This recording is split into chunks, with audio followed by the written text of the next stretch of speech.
सन 19 को पुलवामा में एक भूचाल सा आया था। 14 फरवरी का दिन था जब भूमंडल थर्राया था। एक देशभक्ति ऐसी है जो हम लोग सिर्फ 26 जनवरी 15 अगस्त को दिखाते हैं कि कश्मीर में मानव अधिकारों को सोते देखा है, सेना को पत्थरबाजों के सम्मुख रोते देखा है, कश्मीर में बारूदी चिंगारी हमने देखी है, कश्मीर में क्रमबद्ध बमबारी हमने देखी है। हमारे यूपी में अभी योगी सरकार है, क्या लगता है कि पहले और अब में कुछ फर्क आया है या अभी भी वैसे ही है? राम नाम के दुश्मन भी सब राम नाम में लीन हुए। यूपी के सिंहासन पर जब से योगी आसीन हुए, रिश्वतखोरी बंद हुई, ईमान नहीं अब बिकता है कि रिश्वतखोरी बंद हुई, ईमान नहीं अब बिकता है। भ्रष्टाचारी को सपनों में भी बुलडोजर दिखता है। आप क्या सोचते हैं भ्रष्टाचार के बारे में? तो हमने सोचा कि चलो कुछ काम ऐसे होते हैं जो लाठी से नहीं हो सकते, उनको कलम से किया जाए। कर रहे तिरंगे की तुलना तुम पाकिस्तानी झंडे से, और भगत सिंह की तुलना करते दाऊद जैसे गुंडे से। सोशल मीडिया पे पुलिस के बारे में लोग बहुत से कमेंट करते रहते हैं, क्या है ये? मतलब ये सही है या? मौत के संग में रहकर भी जो खेल मौत से नित खेले, वीर बलों की जिनके सम्मुख चलती ना चालाकी है, और सौर त्याग बलिदानों का मूल रूप ये खाती है। कुछ कविता आपकी ऐसी हैं जो प्रेम से रिलेटेड हैं। मेरा दिल टूट जाता है किसी के मुस्कुराने से, कोई दिल चैन पाता है उसी के मुस्कुराने से।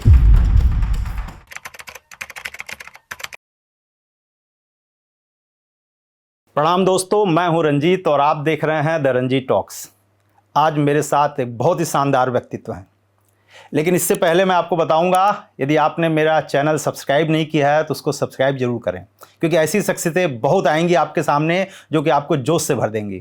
तो आज मेरे साथ हैं यूपी पुलिस में एक हेड कांस्टेबल, लेकिन ये हेड कांस्टेबल वर्दी में तो हैं, लेकिन इनका दिल एक कवि का है, और मैं इनसे आपको मिलवाता हूं और कविता के माध्यम से आप में ऐसा जोश भरेंगे ये कि आपको मज़ा आ जाएगा। तो आइए स्वागत करते हैं बृजेंद्र प्रताप सिंह का।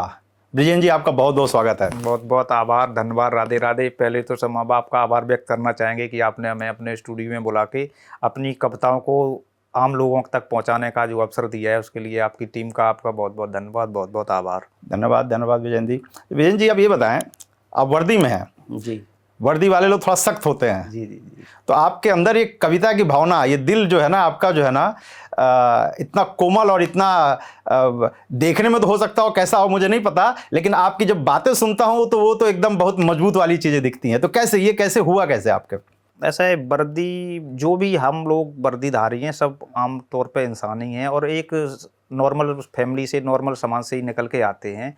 यहाँ पे आने के बाद कुछ लोग ऐसे होते हैं जो यहाँ का नया माहौल देखते हैं, वहाँ कुछ और माहौल देखा तो उसको लग रहा है। बात यह है ना कि हर जगह पोलाइट होना भी ठीक नहीं है भाई। अगर संविधान, हमारा कानून जो है, हम रक्षक हैं, और अगर हम अपराधी के सामने भी बिल्कुल पोलाइट हो जाएंगे तो फिर मतलब क्या रहा, कैसे खौफ खाएगा वो? तो इसके लिए होना पड़ता है। और बात इसकी है कि ये जो हम लोगों में जो पोलाइट होती है, जो दया मर्सी जिसको बोलते हैं, ये सबका गॉड गिफ्ट होता है। हम चूंकि एक नॉर्मल फैमिली से निकल के आए हैं, हम परिवार में हमारे दादा दादी सभी लोग रहते थे, गांव में रहते थे। तो बचपन से ही गांव में रहते हैं, खेती बाड़ी, गाय भैंस भी होती है। तो जो एक किसान आदमी होता है वो अपने भैंस को भी एक परिवार का मेंबर मानता है, गाय को तो पूरा देश माता मानता है। जो भी होते हैं उसके पास जानवर भी, जब भी वो कोई नया जानवर लेके आता है तो उसका स्वागत ऐसे करता है जैसे किसी घर में नई दुल्हनिया आती है। जब उसको वो बेचता है तो दूसरे से जब देता है दूसरे के हाथ में, तो ये कह के देता है कि जाओ अब आप इनके घर पे जाना और इनको मतलब सुख समृद्धि से इनको भरपूर करके इनको भर देना। तो जब उस समाज से हम लोग निकल के आते हैं तो भाई अंदर, बाहर से भले ही कुछ दिखाएं लेकिन अंदर से पोलाइट होना एक आम बात है। तो मैं जो देखा हूँ, कई आपके कविता बहुत अच्छे फेमस हुए हैं। तो आपने ये कविता लिखना कब से स्टार्ट किया? पहला कविता क्या था आपका, वो पहले बताएं। अच्छा देखिए, अब पूरा हम बताएं। साहित्य में हमको बचपन से ही शौक था। अच्छा। क्योंकि तब इतने साधन नहीं थे। अब जैसे मल्टीमीडिया है, हर आदमी के पास फ़ोन है। तो गांव में पहले जैसे कथा भागवत जो चलती है, कुछ लोगों के पास वो रहते थे, रेडियो वगैरह रहते थे, जो माइक वगैरह हैं उन पे, मंदिरों पे, ये तो हमें वो सुनने में अच्छा लगता था। उसके बाद हम अपना 19 साल में भर्ती हो गई। भर्ती होने के बाद शौक वो बना रहा, फिर धीरे धीरे मल्टीमीडिया फ़ोन आया, फिर हम थोड़ा उसमें कुछ सुनने लगे। उसके बाद फिर हमारी पोस्टिंग श्री कृष्ण जन्मभूमि हुई थी 2016 में। पहले 14 में हुई, फिर 1 साल वहाँ से रहे, फिर हमारा ट्रांसफ़र हो गया, फिर 16 में हम दोबारा फिर आ गए। उसके आने के बाद फिर हमें वहाँ पे ऑफिस में थे, वहाँ पे एसपी सिक्योरिटी साहब बैठते उनके ऑफिस में थे, तो हम 10 बजे से लेके 5-6 बजे फ्री हो जाते थे। उसके बाद फिर रूम पे जाके हमारी आदत थी, मल्टीमीडिया फ़ोन है तो हम उस पर अपना वेब सीरीज़ देखना शुरू कर दिया। यहाँ से 6 बजे पहुँचे, अपना डेली 10 बजे तक अपना पिक्चर देखते थे। ऐसा 15-20 दिन तक माहौल चला। तो जब पिक्चर हम देख रहे हैं तो बच्चों को भी कुछ इंटरेस्ट आएगा कि पापा जो देख रहे हैं ये हम भी देख लें, तो वो अपना टीवी देखने लगते थे। तो फिर हम उनको रोकते थे। तब वाइफ ने कहा कि भाई जब तुम पिक्चर देखोगे तो बच्चे टीवी देख रहे हैं, इसमें बुराई क्या है। तो फिर हमें लगा कि हम ये गलत कर रहे हैं। फिर हमने सोचा यार ये काम गलत है। फिर हमने पढ़ना चालू कर दिया। तो जो भी बुक्स थी हम उनको धीरे धीरे अपना पढ़ते थे। पढ़ने के बाद फिर कुछ दिनों तक 2-3 महीने तक ये सिलसिले से चढ़ पढ़ते रहे। फिर हमने कहा यार ऐसा पढ़ रहे हैं तो हम भाई एक इंसान है, एक नॉर्मल आदमी का जन्म लिया है और हमारे जैसे कितने आदमी देश में हैं, कितने आते हैं कितने चले जाते हैं, इससे कोई मतलब नहीं रहता है। तो हमने कहा कुछ ऐसा करें जो लोगों को हम कुछ संदेश दे सकें। क्योंकि वर्दीधारी है हर आदमी, अब वो ज़माना नहीं रहा है कि लाठी से बस में आए। हर आदमी पढ़ा लिखा है, हर आदमी को अपने जो कर्तव्य है उनके बारे में जानकारी है, अपने अधिकारों के बारे में जानकारी है। तो हमने सोचा कि चलो कुछ काम ऐसे होते हैं जो लाठी से नहीं हो सकते, उनको कलम से किया जाए। उसके बाद फिर हमने लिखना चालू कर दिया। सबसे पहले कविताएं तो बहुत लिखी। सबसे पहले जो पुलवामा में जो हमला हुआ था 2019 में, सबसे पहले एक हमने वो कविता लिखी। तो वो कविता हमारी मंचों पर वायरल हुई। उसी कविता के बाद फिर हम धीरे धीरे मंचों पर जाना शुरू कर दिए। वो कविता देखिए हम आपको सुनाते हैं कि सन 19 को पुलवामा में एक भूचाल सा आया था। 14 फरवरी का दिन था जब भूमंडल थर्राया था। कि सच्चे हिंदुस्तानी योद्धा जो सीमा के रखवाले थे, अडग अकंपित स्वर की ज्वाला अपने मन में पाले थे। बड़ा सूरज पश्चिम को अंबर को पंछी चूम रहे। उस दिन का माहौल क्रिएट कर रहा हूँ कि देश में कितनी खुशहाली थी। किसी को ये नहीं पता था कि अब क्या होने वाला है। एकदम पूरा खुशनुमा माहौल था। और उसको कैसा हुआ था कि बड़ा सूरज पश्चिम को अंबर को पंछी चूम रहे। गुलजार चमन था कश्मीरी सब ही मस्ती में झूम रहे। षड्यंत्रों का एक सपोला सीमा पार से आया था। आतंकी बारूद लिए सेना बस से टकराया था। वो एक धमाका ऐसा था जिसने दुनिया को हिला दिया। उस कायरता की हरकत ने भारत माता को रुला दिया। कितनी आंखें नम थी उस दिन धरती अंबर तक रोए थे। सीआरपी के 40 वीर जब वीर गति में सोए थे। नहीं बंधे मां की ममता में ना प्रेम दिवस का भान किया। प्राणों की आहुति दे भारत मां का सम्मान किया। इतनी बड़ी शहादत से जो वो घटना हुई थी, उस दिन हमारा पूरा देश एक हुआ था। पक्ष विपक्ष जो भी हो, देश का कोई भी हो, हर इंसान में सिर्फ एक ही भावना थी कि जो इतना बड़ा हमारा ये हमला जो हुआ है, इतनी बड़ी जो कैजुअलिटी हुई है हमारे सैनिकों के साथ हुई है, इनका जरूर इसका प्रतिशोध लिया जाए। कि इतनी बड़ी शहादत से भारत का घायल भाल हुआ। प्रतिशोध की ज्वाला धधक उठी, धरती अंबर तक लाल हुआ। संयम की सीमा टूटी थी। जनमन के उनमें ज्वाला थी। रणनीति ऐसी रची गई जो अद्भुत और निराला थी। आस्तीन के सांप सभी जो बिल में जाकर बैठे थे। ललकार सिंह को देकर के वो गीदड़ ऐंठे थे। दही के धोखे गद्दारों ने बिल्कुल चूना चाटा था। अपने जीवन रूपी डोरी का जबरन ही धागा काटा था। जब हिंदुस्तानी शेरों ने अंबर से गर्जन की बारी। नापाक जश्न की रात धमाकों से कर डाली थी काली। उन हूर 72 बालों को फिर ऐसा सबक सिखाया था। उनको आकाओं सहित 72 हूरों से मिलवाया था। ये कविता हमने सबसे पहले लिखी थी। उसी जोश में लिखी थी चूंकि हम सिविल में थे, यहाँ पे पोस्टिंग थी। मन ऐसा हो रहा था कि खुद वहाँ पे पहुंच जाए। लेकिन हमने कहा चलो जहाँ से है वहाँ से अपना जो देश है उनका प्रतिनिधित्व जो भी कर रहे हैं उनका थोड़ा जोश भरा जाए। इसको लिखने के बाद फिर हम धीरे धीरे इसको मंचों पर पढ़ा। फिर उसके बाद धीरे धीरे फ्लो में आ गया। अरे वाह, बहुत अच्छा। तो आपने जो है ना ये चीज़ लिखी। अब बताइए आतंकवादियों पे, आतंकवादी ने घटना की थी, तो उनको यदि कहा जाए कविता के माध्यम से उनको ललकारने के लिए, तो कैसे ललकारेंगे आप? देखिए आतंकवादी घटनाएं आम दिन, सबसे पहले तो ये है कि हम जब से देश हमारा आज़ाद हुआ है, अंग्रेजों के पहले अत्याचार करते रहे थे, तब उनके अत्याचारों से हम सब लोग पूरा देश दुखी था। उसके बाद जब से आज़ाद हुआ है तब से ये आतंकवाद एक ऐसा मुद्दा है जिससे पूरा देश तब से लगातार अपना संघर्ष कर रहा है। लेकिन पिछले कुछ समय से मतलब हमारा जो सेनाओं हैं उनके पास आर्म्स एम्युनिशन जो है, उनके पास अच्छे शस्त्र उपलब्ध हो रहे हैं, उनको अच्छी टेक्निक उपलब्ध हो रही है, और उसके बाद उनको जो एक कंट्रोल था उन पे जो बंधे हुए हाथ थे उनको वो खोल दिए गए हाथ हैं। खोल दिए गए अब। हाँ, तो उनके अब अभी देखिए, जब हम बचपन पे थे, छोटे थे, तब डेली आतंकवाद समझते नहीं थे। तब वो डेली टीवी, एक दूरदर्शन चैनल चलता था, उसमें समाचार वगैरह आते रहते, तो जब भी चैनल खोलो तो उसमें डेली आता था कि आज पाकिस्तान ने फिर किया सीज फायर का उल्लंघन, भारत के 2 जवान शहीद, आज वहाँ फलाने जगह पे सीज फायर उल्लंघन हुआ। ये डेली एक आम बात थी एकदम। ठीक। अब लेकिन आप कभी भी न्यूज़ देखो, कहीं भी कोई एक आध घटना हो जाती है, और वो घटना होने के बाद तुरंत उसका जवाब दिया जाता है। तो ये है आतंकवाद क्या है और कैसे कश्मीर के आतंकवाद पे ये कविता हम आपको देखो सुना रहे हैं कि पहले क्या कंडीशन थी आतंकवाद पे। आज से 10, 12, 14 साल पहले किस तरह का आतंकवाद था, और अब कंडीशन कहाँ पहुंची है कि कश्मीर में मानव अधिकारों को सोते देखा है। चूंकि एक मर्यादा होती है, उसके बाद देखो जो हम कह रहे हैं उसको आप समझना कि कश्मीर में मानव अधिकारों को सोते देखा है, सेना को पत्थरबाजों के सम्मुख रोते देखा है, कश्मीर में बारूदी चिंगारी हमने देखी है, कश्मीर में क्रमबद्ध बमबारी हमने देखी है, कश्मीर में छत बिच्छत नारायण होते देखे हैं, और जिहादी आकाओं के माल्यार्पण होते देखे हैं। आपने भी सुना होगा कि इतने इतने बड़े आतंकवादियों थे, उनके बुलाया जाता था अच्छे अच्छे बड़े फंक्शनों में, उनको बुला के चीफ गेस्ट बनाया जाता था, उनको सम्मानित किया जाता था।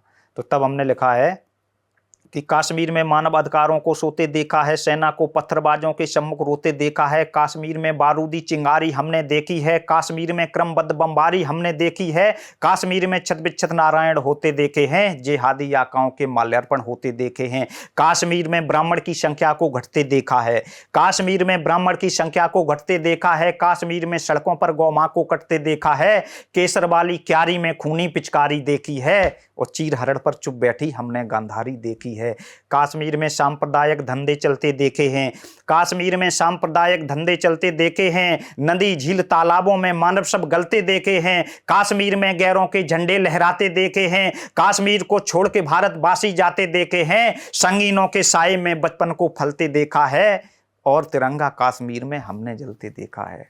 सीज फायर उल्लंघन के कानून भी तोड़े जाते थे, कि सीज फायर उल्लंघन के कानून भी तोड़े जाते थे, लाचारी में जेलों से आतंकी छोड़े जाते थे, बब्बर शेरों को आकर बंदर घुड़की दे जाते थे, वीर बांकुरों के सिर काट के आतंकी ले जाते थे, और भारत मुर्दाबाद के नारे कश्मीर में लगते थे, समझौता करने को हम बिरयानी लेकर भगते थे। इतना बड़ा अपराध होता था, हम क्या करते थे, कभी हम यहाँ से प्रस्ताव भेजते थे कि हम शांति वार्ता के लिए तैयार हैं, आप लोग आए हमसे बात करें, हम खुद जाते थे उनसे बात करने के लिए, ये कंडीशन थी। उसके बाद अब सुधार क्या हुआ है कि पहले वाला मुल्क नहीं अभिनंदन वाला भारत है, कि पहले वाला मुल्क नहीं अभिनंदन वाला भारत है, घर में घुस बदला लेने में हासिल जिसे महारत है। 370 खत्म हुई जो कश्मीर में बाधा थी, 370 खत्म हुई जो कश्मीर में बाधा थी, चक्रव्यूह की रचना से भी खतरनाक जो ज्यादा थी, चांद सी घाटी जिसके कारण जुगनू जैसी दिखती थी, और मुल्क की मर्यादा जहां दरबारों में बिकती थी। चंद विरोधी अपने भी थे, कि चंद विरोधी अपने भी थे और कुछ पाकिस्तानी थे, जयचंदों के वंशज वो अपने ही हिंदुस्तानी थे, भारत से गद्दारी करते नमक मुल्क का खाते थे, और सूचना पाकिस्तानी आका को पहुंचाते थे। शूकर पर मलकीचड़ का बिल्कुल प्रभाव नहीं होता, कि शूकर पर मलकीचड़ का बिल्कुल प्रभाव नहीं होता, आदमखोर दरिंदों में करुणा का भाव नहीं होता, ढोंगी बिल्ला माला जपकर संत नहीं हो सकता है, बिना खौफ आतंकवाद का अंत नहीं हो सकता है, जिस दिन भारत गद्दारों से पूर्ण विजय पा जाएगा, भारत में फिर से दोबारा राम राज आ जाएगा। अब चूंकि मैं एक सैनिक हूं, एक भारतीय भी हूं, और जो आपने प्रश्न किया है कि आप उसको कैसे देखते हैं, तो हम उसको कैसे देखते हैं और उनको कैसे चेतावनी देना चाहते हैं कि घाटी में आतंकवाद को अब ना फैलने देंगे हम, कि घाटी में आतंकवाद को अब ना फैलने देंगे हम, कोयल के घर कौओं को बिल्कुल ना पलने देंगे हम, पहलगांव पुलवामा का बदला ले हमने दिखा दिया, और मुल्क के गद्दारों को सीधे सीधे बता दिया, आंख उठी जो कश्मीर पर साबित ना बच पाएगी, और गोली पत्थरबाजों के भेजों में घुस जाएगी, और गोली पत्थरबाजों के भेजों में घुस जाएगी। सैनिक हूं दिल के जज्बातों की हुंकार सुनाता हूं, जिहादी आकाओं को भी मैं ललकार लगाता हूं, ना पाक पाक को समझा दो सिरताज मेरा कश्मीर है ये, और रिश्ते में हम तेरे अब्बा अब्बा की जागीर है ये, रिश्ते में हम तेरे अब्बा अब्बा की जागीर है ये। कश्मीर के स्वप्न देखना बंद करो पिंडी वालों, के कश्मीर के स्वप्न देखना बंद करो पिंडी वालों, अफजल की औलादें सुन लो कंगाली मंडी वालों, भारत की सेनाओं में भुजबल भी है खुददारी है, बिस्तर का विषदंत तोड़ने की पूरी तैयारी है, एक इशारा जिस दिन दिल्ली सिंहासन से पाएंगी, लाहौर कराची तक भारत की सीमाएं हो जाएंगी, लाहौर कराची तक भारत की सीमाएं हो जाएंगी। तो ये हम बहुत बढ़िया, बहुत बढ़िया। मतलब आपने तो जोश भर दिया सबको, है?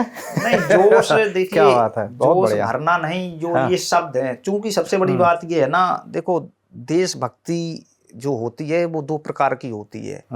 एक देशभक्ति ऐसी है जो हम लोग सिर्फ 26 जनवरी 15 अगस्त को दिखाते हैं, ये देशभक्ति इसको नहीं माना जाएगा। जितनी देशभक्ति हम लोग 26 जनवरी 15 अगस्त को राष्ट्र के लिए समर्पित होते हैं, अगर उसके 20% भी हम दिल की गहराइयों से जिस दिन राष्ट्र हित में समर्पित हो जाएंगे, तो किसी टुच्चे पाकिस्तान में दम नहीं है कि हमें आग दिखा जाए। सही बात है। अब मैं ये जानना चाहूँगा कि मैंने सुना कुछ कविता आपकी ऐसी हैं जो प्रेम से रिलेटेड हैं, कुछ कविता आपने लिखी थी जिसपे कुछ कहानी हो गई थी, वो स्टोरी थोड़ा बताइए, फिर और थोड़ा जोश वाली बात पे जाएंगे। देखिए, जब भी कोई इंसान है, एक अपना जो प्रोफेशन है उससे हटके कोई प्रोफेशन अगर वो चुनता है, तो किसी ना किसी से इंस्पायर होके चुनता है।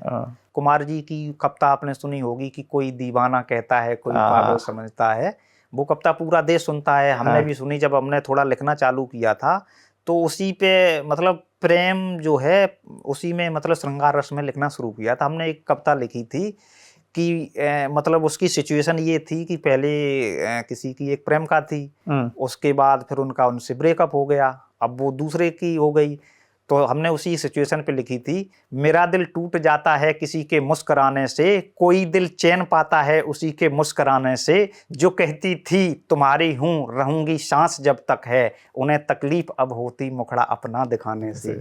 इसी टाइप की ये कविता ही हमने पूरी लिखी थी, और शायद ये हमारा 19-20 की शायद 19 की या सर्दियों में होगी, दूसरा तीसरा मंच था, छोटे मंचों पे तब अपना जाते थे। एक आगरा में मंच था, तो उस पे गए, कार्यक्रम बड़ा मतलब कवि ज़्यादा थे, तो हमारा लगभग 2-3 बजे के करीब उसमें हमारा काव्य पाठ का नंबर आया। और तो जब शुरू में जाना शुरू किया था तो थोड़ा बच्चे हैं वो भी इंटरेस्टेड रहते थे कि ये जा रहे हैं, तो वो कहते थे कि अपना कार्यक्रम जो करो उसको हमें भी दिखाना, वीडियो वगैरह जो भी है वो अपना बना लेना। तो हमने जब कार्यक्रम का मेरा नंबर आया, हमने एक बच्चे को फ़ोन दे दिया, हमने उस फेसबुक पे हमने उस पर लाइव कर दिया। हमारी मैडम जी हैं तो वो अपना इंतज़ार कर रही थी हमें सुनने के लिए। रात में 3 बजे हमने ये कविता पढ़ी, पढ़ने के बाद उसके बाद कार्यक्रम खत्म हुआ, हम लगभग सुबह 5:30-6 बजे कमरे पे अपना पहुंच गए। कमरे पहुंचने के बाद हमने उन्हें बता दिया, हमने कि ठीक है हम सो रहे हैं, सुबह हमको 9 बजे जगा देना, ड्यूटी जाना है। तो उन्होंने कहा, कुछ बोले नहीं, तो हमने कहा नींद में है इसलिए भाई उठी होगी सो के। उसके बाद हम भी सो गए, वो अपना लेट गई। 10:30 बजे सुबह ऑफिस से फ़ोन आया कि भैया आज ऑफिस क्यों नहीं आई। हमने देखा समय कितना हो गया है फ़ोन पे, तो हमने उनसे कहा, हमने कि यार इतना समय हो गया तुमने जगाया क्यों नहीं। तो वो कुछ बोली नहीं। जब हमने 2-3 बार कहा तो फिर उन्होंने कहा कि हमसे क्यों कह रहे जगाने के लिए, जिसके लिए तुम रात में गा रहे थे उसी को बोलो, वो अपना जगाएगी आके।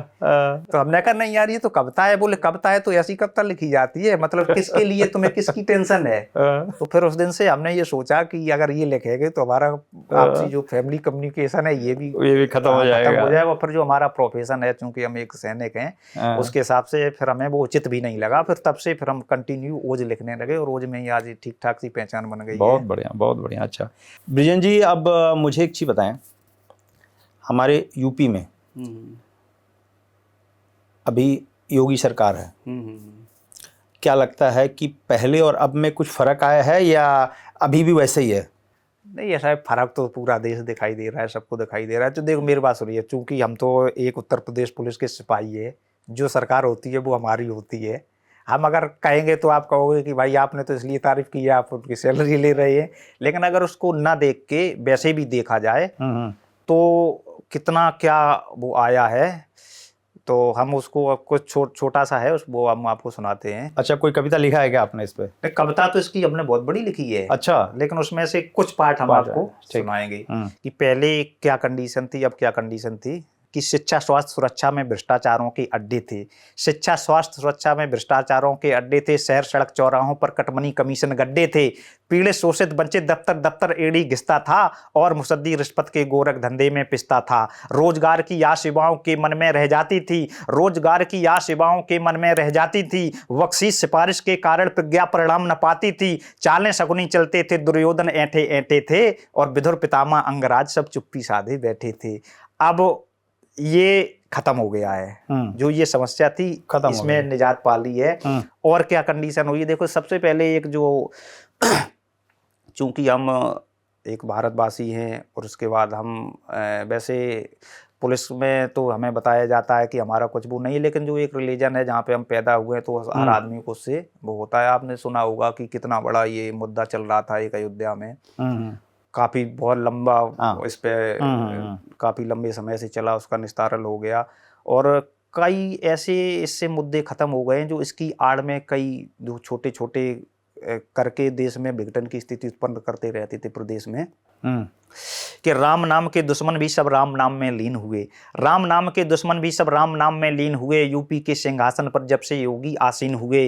रिश्वतखोरी बंद हुई, ईमान नहीं अब बिकता है। कि रिश्वतखोरी बंद हुई, ईमान नहीं अब बिकता है। भ्रष्टाचारी को सपनों में भी बुलडोजर दिखता है। पूर्वांचल में जिनके जिनके नाम का डंका बजता था, पूर्वांचल में जिनके जिनके नाम का डंका बजता था, सुरा सुंदरी से जिनका मैखाना निस्दिन सजता था, जो सांप्रदायिक दंगे धरने रोज रोज करवाते थे, भोली भाली जनता से जो चौथ वसूली खाते थे, उन गुंडों के साम्राज्य को योगी ने ऐसे तोड़ा। दिया जलाने वाला भी ना कोई उनके घर में छोड़ा। दिया जलाने वाला भी ना कोई उनके घर में छोड़ा। बहन बेटियों को छेड़े ना अब मजनू में ताकत है। आपने देखा होगा एंटी रोमियो आपको टीम हर जगह हर चौराहे पे खड़ी मिलती है छेड़छानी की घटनाओं पे कंट्रोल करने के लिए। कि बहन बेटियों को छेड़े ना अब मजनू में ताकत है। छीना झपटी लूट मार करने वालों की आफत है। तनमन बड़ा ही जोशीला है, गरज सिंह की न्यारी है और स्वयं अकेला मीर जाफरों की पलटन पर भारी है। स्वयं अकेला मीर जाफरों। बहुत अच्छा, बहुत बढ़िया है, क्या बात है। अच्छा ये बताएं कि जो भ्रष्टाचार हमारे यहाँ पे फैला हुआ है जी जी जी पूरे देश में, पहले तो खैर ज़्यादा था, अभी कम हुआ है, लेकिन है तो अभी भी, कोई इसको नकार नहीं सकता। आप क्या सोचते हैं भ्रष्टाचार के बारे में? जो हम अंग्रेज जब यहाँ देश पे रहे उसके बाद वो चले गए, वो एक विरासत के तौर में इन भ्रष्टाचार करना हमारे देश को सिखा के गए। इससे पहले शायद इतना भ्रष्टाचार नहीं होता था। जो हमारे बड़े बुजुर्ग जितने भी जो भी थे कितने शांत सौम्य और सरल हुआ करते थे। कहीं भी वो उन्हें ये लगता था कि हम अपने जगह पे, देखो सबसे बड़ी बात है कि जो आदमी को जो काम दिया गया है वो अगर उस काम को ये समझ करने लगे कि हमारी ड्यूटी है। भ्रष्टाचार अब ऐसे नहीं, भ्रष्टाचार लोग बागों की जो ब्लड है उसके अंदर बस गया है। बात यह है कि जैसे जो भी इंसान है जिसको सैलरी मिल रही है 50,000 60,000 1 लाख रुपए तक सैलरी मिल रही है, ठीक, कुछ लोगों का मूड ऐसा होता है कि 1 लाख सैलरी वाला, भाई सैलरी तो आपको महीने में मिलेगी, हमने आज सुबह से लेकर शाम तक ड्यूटी कर दी, ठीक है, जैसे हमारी सैलरी 60,000 है मान लो, हमने सुबह से शाम तक ड्यूटी कर दी तो हमारा 2,000 रुपये का काम हो गया, ठीक, हमें वो महीने में जाके 60,000 मिलेंगे जाके। लेकिन कुछ लोगों की मानसिकता ये है कि सुबह से लेके शाम तक उन्होंने अगर काम किया और अगर उन्हें 1,000-2,000 रुपए डेली का उन्हें को नहीं मिला तो वो ये सोचते हैं कि आज का यार साला हमारा दिन ही बेकार हो गया है। भाई काय का तुम्हारा दिन बेकार हुआ? भाई तुम्हें जब जो तुम्हारा काम जो दायित्व है वो तुम्हें दिया गया है, तुमने सुबह शाम से काम किया, उसका तुम्हारा एक पक्का हो गया, वो आपको मिलेगा। और नंबर 2 बात ये है कि जो सामने वाला भी आदमी है, कई लोगों की मानसिकता ये बन गई है कि उनका कोई अगर काम है, ये हमने अनुभव किया है अपना, और अगर उनका भी कोई काम है तो वो ये पूरी कोशिश करते हैं, आप उनसे कितना भी बताइए कि भैया नहीं आपका काम बिल्कुल हो जाएगा, वो ये कोशिश करते हैं कि हम इनको काम हमारा श्योर तब है जब मतलब कुछ ले लेगा। तो ये मानसिकता दोनों लोगों को बदलनी पड़ेगी। भाई हम भी हैं, हम भी नौकरी कर रहे हैं, ठीक है, हमें न कोई आज तक देने वाला आया ना हमने किसी से लिया, ठीक है, और बड़ा खुशी सम्मान से जी रहे हैं। जो सम्मान से जीने में, सम्मान से नौकरी करने में जो मजा है वो मजा कहीं नहीं, ठीक। इस पे एक हमने कविता भी लिखी है। अच्छा, सुनाइए उसको। कविता लिखी है, कविता देखो हम आपको सुनाते हैं कि भ्रष्टाचारों पर चुप बैठी लगती दुनिया गूंगी बहरी, भ्रष्टाचारों पर चुप बैठी लगती दुनिया गूंगी बहरी, छल कपट मिलावट रग रग में दिखती ये विषदर सी जहरी, मानवता के ये भक्षक गिरगिट सा रूप दिखाते हैं, ये आदमखोर दरिंदे हैं पल पल मानवता खाते हैं। इन लोभी धूर्त जाहिलों से दस्कंदर भी शर्माता है, इनकी प्यास बुझाने से तो सागर भी घबराता है, निज मान प्रतिष्ठा मर्यादा से नाता तोड़ चुके हैं ये, भ्रष्ट गजनबी और डायर को पीछे छोड़ चुके हैं ये। जो हमारे अंग्रेज आए थे उन्होंने सिर्फ अत्याचार किए थे अपने कुछ व्यापार के लिए, हम लोगों को गुलाम बनाने के लिए, लेकिन इन्होंने तो भाई पूरे देश का साला बंटा ढार करने पे जो जिसके जहां जगह मिल रही है, कुछ लोगों की है ये मानसिकता। और ये इसका स्तर कितना है देखिए, कहां कहां पे है और किस लेवल पे है, कहां कहां पे है कि भ्रष्टाचार कहां कहां तक है कि भ्रष्टाचारी नदियां पर्वत झरनों को खा जाते हैं। जितनी भी योजनाएं आती हैं, हमारी गवर्नमेंट की योजनाएं आती हैं, आपने सुना होगा गंगा जी की सफाई, यमुना जी की सफाई के लिए, देश के जल संरक्षण, जल जो है उसका मतलब जो नदियों की साफ सफाई के लिए, पर्यावरण को बचाने के लिए, कितना उसमें से आदमी जिसको जहां मौका मिलता है वो अपना वहां से उतना उसमें नहीं लगाता है ना। कि भ्रष्टाचारी नदियां पर्वत झरनों को खा जाते हैं, इनकी हद में पशु पक्षी और जंगल भी आ जाते हैं। वैद्य हकीम ने रोगी को कंगाल आज कर डाला है, औषधियों के व्यापारों में होता बड़ा घोटाला है, आटा चावल तेल मसाला सब में खूब मिलावट है, दूध दही भी शुद्ध नहीं, ईमान में घोर गिरावट है, कर चोरी करने वालों का दिखता खेल निराला है, और खनिज खनन के धंधों में भ्रष्टाचारों का निवाला है, खनिज खनन के धंधों में भ्रष्टाचारों का निवाला है। अब बात यह है कि इस पे हम कैसे कंट्रोल पा सकते हैं। भाई ये जो चल रहा है इसके लिए क्या क्या उपाय होने चाहिए, इसके लिए देखिए हम आपको उपाय बताते हैं कि प्रजा प्रशासन और शासन के मध्य न कोई दूरी हो। सबसे बड़ा बात यह है कि एक आम आदमी है, ठीक, आम आदमी को एक किसी अधिकारी से या किसी बड़े जो भी इस लेवल का कोई भी है उससे जो एक गैप है उनके बीच में, ठीक है। जैसे व्यक्तिगत ये होता ही है कि अगर कोई थाने में मोस्टली ज़्यादातर लोग आएंगे, ठीक है, वो पहले हमसे मिलेंगे, ठीक है, हमसे कहेंगे साहब से हमारी ये बात करवा दो, ठीक है, एक गैप ढूंढते हैं, एक वो मतलब एक अपना मीडिएशन ढूंढते हैं कि जिसके द्वारा हम वहाँ तक पहुँच जाएं। और यही प्रजा के लिए भी है, कहीं कोई अपना वो उनकी जो भी सुविधाएं हैं जिसके लिए वो आदमी जाता है, अपने काम के लिए जाता है, तो वहाँ तक वो पहुँच ही नहीं पाता है, सीधा उससे डायरेक्ट कम्युनिकेशन नहीं हो पाता है, क्योंकि अधिकारी के अगर पास सीधे पहुँच जाएगा तो उसका काम सीधा डायरेक्टली जल्दी हो जाएगा। लेकिन अधिकारी भी कितने लोगों से मिल लेगा, उसके पास भी बहुत बहुत काम होते हैं। तो इसमें ये कोशिश की जाए कि उसका जो कम्युनिकेशन गैप है ये थोड़ा कम हो, कि प्रजा प्रशासन और शासन के मध्य न कोई दूरी हो और विभागों के अंदर में जनशक्ति भी पूरी हो।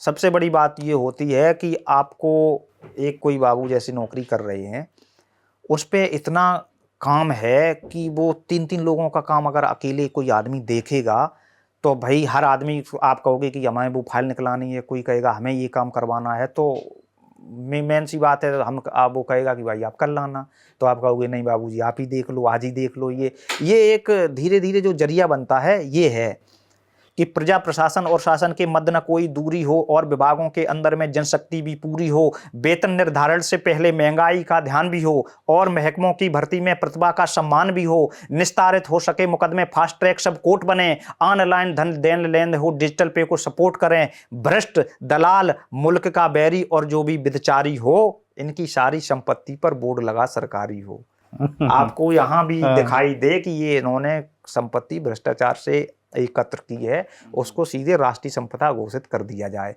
अब इसमें हम चूंकि एक सैनिक हूँ तो उसके बारे में भी मैं उनको किस तरह से कहना चाहता हूँ, क्योंकि देखो ये वैसे तो मेरा पद बहुत छोटा है, लेकिन इस मुद्दे पर बोलने के लिए चूंकि मैं तभी बोल सकता हूँ जब उसमें मैं मतलब मेरे अंदर ये क्वालिटी है कि हमें बोलने की हिम्मत कर सकता हूँ, ठीक है। चिल्लाने को वो नहीं है कि कोई चिल्लाने के बाद कुछ हो, मन में कुछ हो और अंदर कुछ हो, ऐसे नहीं कोई बोल पाएगा। तो तब मैं कहता हूँ कि एक अदना सा कलमकार तन पर भी खाकी भी धारी है, एक अदना में कलमकार तन कर खाकी भी धारी है, जनगण हित की रक्षा करना मेरी जिम्मेदारी है, इन देशद्रोही जयचंदों के अपमान को धूल चटाऊंगा, इसीलिए मैं कविता को हथियार बनाकर गाऊंगा। धन दौलत के लालच में ईमान बेचना बंद करो, आंखें टकसी नजरों से इंसान देखना बंद करो, पद प्रभुता प्रलोभन ने तुमको कर डाला अंधा है, धिक्कार तुम्हारा जीवन तुमसे मानवता शर्मिंदा है, धिक्कार तुम्हारा जीवन तुमसे मानवता शर्मिंदा है। ये बढ़िया। कुछ दिखा क्या दो, हमने भ्रष्टाचार पे लिखा है। नहीं, बहुत अच्छा लिखा आपने जो है ना। अच्छा, ये सोशल मीडिया मैंने देखा है, सोशल मीडिया पे पुलिस के बारे में लोग बहुत से कमेंट करते रहते हैं,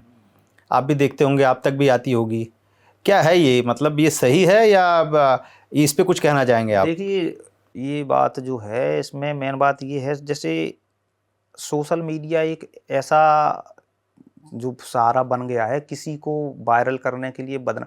आपने ये देखा होगा कई जगह ऐसा दिखाई दे रहा है कि पुलिस किसी को पीट रही है, ठीक, आप लोगों बागों ने लिख के उसमें क्या डाल दिया, फोटो कहीं से चुराई गई है वो, उस पे लिख के डाल दिया कि थाने में अपनी फरियाद लेके गया था और पुलिस ने इससे पैसे मांगे और वो इसकी बात नहीं सुनी, इसको पीट रहे हैं। उसकी गहराई तक कोई नहीं जाता है, ठीक। और सबसे बड़ी बात आती है कि चूंकि हम लोग 24 घंटे पब्लिक में रहते हैं, तो आए दिन कोई ना कोई तो वर्दी उतारने की धमकी डेली दे ही हाँ, जाता है। बस मैंने देखा कई बार बहुत से लोग ऐसे हैं जो वर्दी उतारने की धमकी भी देते हैं, कई मैं देखा हूँ, सोशल मीडिया पे भी देख लेता हूँ, कई अपने ऐसे भी देखा है। कुछ भी जो पावरफुल लोग हैं वो पुलिस वाले के सामने जाते हैं, बोलते हैं मैं तुम्हारी वर्दी उतरवा दूंगा। पावरफुल नहीं, हम लोगों को तो ये समझिए 24 घंटे पब्लिक में देते हैं, कम से कम बिल्कुल छोटा आदमी, कभी कभार ऐसा होता है कि कोई रिक्शे वाला है उसको भी कह दिया तो वो ही अपना चिल्लाने लगता है। बात ये है, सबसे बड़ी बात ये है कि आजकल जो एक आपने जो क्वेश्चन किया बिल्कुल सही किया है। अगर हम रोड पे वर्दी पहन के खड़े हैं, ठीक, कोई भी आदमी है गलत आदमी, और वो आके रोड पे ये चिल्लाने लगे आके कि इन्होंने हमको मारा, ये हमसे पैसे मांग रहे हैं, कुछ भी हमसे बदतमीजी कर रहे हैं, तो वहाँ पे अगर 100, 200, 500 लोग खड़े होंगे, वो आके ये नहीं पूछेंगे कि दीवान जी बात क्या हो गई है, वो तुरंत आक्रामक हो जाएंगे, वो सब उसी को सही मानेंगे, उसी को सही मानने लगते हैं। तो ये है, तो इस पे मैंने कुछ लिखा है कि आंख मेरी भर आती है और रोम रोम थर्राता है। आंख मेरी भर आती है और रोम रोम थर्राता है, अपमान करे कोई सैन्य का या जब भी आंख दिखाता है। कुछ तो मद में अंधे होकर गाली भी दे जाते हैं, बात बात पर वर्दी लेने की धमकी दे जाते हैं। गाली की भी कोई अपनी सीमा है, मर्यादा है, ये घटना तो संविधान से तिरस्कार से ज्यादा है। सम्मान के भूखे हम भी हैं पर मेरी ये लाचारी है, निज मर्यादा से ज्यादा ये अमन चैन हमें प्यारी है। चूंकि हमने वर्दी पहन रखी है, लेकिन इसके अंदर जो एक दिल है वो एक आम नागरिक वाला ही दिल होता है। अब चूंकि हमें जो अपना एक है उनकी रक्षा के लिए हम वहाँ पे खड़े हैं, तो ये सब हम जो भी होता है हमें सब शांत रह के उसको पीना पड़ता है। अब पुलिस को जो लोग गलत मानते हैं उनके लिए देखिए पुलिस कैसे कैसे क्या क्या करती है कि जिनको लावारिस बॉडी के अंग उठाना आता है, आपने ये देखा होगा ट्रेन से कोई गिर के कट गया, उसकी बॉडी, हमने सबसे पहला फिरोजाबाद में हमारी पोस्टिंग थी और नौकरी का तीसरा चौथा दिन था, तो वहाँ एक लानपार थाना पड़ता है, वहाँ पे हमारी पोस्टिंग थी। तो हम ड्यूटी पे थे, शाम को पता चला कि ट्रेन से एक आदमी है उसकी गिर कर मृत्यु हो गई है। तो हम लोग पहुँचे, तो कसम से उसका बॉडी और उसका जो एक पैर था ये कम से कम 200 मीटर दूर पड़ा था। अच्छा, ठीक। अब हम गए, उसको पैर को उठा के 200 मीटर दूर तक उसको हाथ में रख के ले गए, उसकी बॉडी को कपड़ा मंगा के तब सील किया। तो वास्तव में तब ये लगता है कि जो लोग कहते हैं ये गलत कहते हैं, पुलिस वास्तव में बहुत कुछ करती है। जो कई ऐसी घटनाएं हो जाती हैं कि जिनकी बॉडी इतनी छीण विछीण हो जाती है कि उनके परिवार वाले बॉडी को हाथ लगाने से मतलब दूर भगते हैं, वो भी हम लोग करते हैं। तब मैं लिखता हूँ कि जिनको लावारिस बॉडी के अंग उठाना आता है, जिनको लावारिस बॉडी के अंग उठाना आता है, हर अनाथ और जख्मी को संग लगाना आता है। जब अपराधी छीना झपटी लूट मार कर जाते हैं और कहीं पर हमला करने की धमकी दे जाते हैं, आपकी रक्षा की खातिर मुलजिम से बहुत लड़ी है जी, और खाकी पिस्टल की गोली कीरत में बहुत बड़ी है जी, खाकी पिस्टल की गोली कीरत में बहुत बड़ी है जी। आपने देखा होगा एक से एक बड़े गुंडा हुए, जितने भी माफिया हुए, डॉन हुए, वो सब खाकी ने ही सबको निपटाया है। वो आदमी ना सुन के एक उसकी गलती ढूंढने में लगा रहता है। ये है मामला। तो आप लोग को क्या लगता है, आप लोग जैसे इतने समय से हैं, आप पुलिस में हैं, जी जी, क्या आपकी जो पब्लिक है क्या वो संवेदनशील नहीं है? क्या पुलिस को इतना उनके कार्य में मैंने देखा है कि जब वो कोई चीज़ कुछ भी, जैसे अभी थोड़ा देर पहले आप बोल रहे थे, कुछ भी कहते हैं करते हैं तो उसमें हमेशा शक की निगाह से वो देखते हैं। यदि किसी आप, लेकिन मैं एक अपनी पक्ष से पूछ रहा हूँ, यदि कॉमन आदमी एक पुलिस वाले के पास जाता है तो मैंने देखा है कि वाकई प्रॉब्लम तो आती है। क्या होता है, दो चीज़ समझिएगा, पुलिस वाले का जो एटीट्यूड होता है ना, मे बी वो अंदर से सही हो, लेकिन उसको जो बोलने का तरीका होता है वो थोड़ा सा रूड होता है। तो जो सामने वाला बंदा है ना, पहले जब देखेगा कि ये रूड बोल रहा है ना, तो उसके दिमाग में क्या आ जाएगा कि यार ये जो है ना ऐसा बोल रहा है, इसका तो उसको पैसे चाहिए। क्या ये ऐसा कुछ ट्रेनिंग होता है क्या?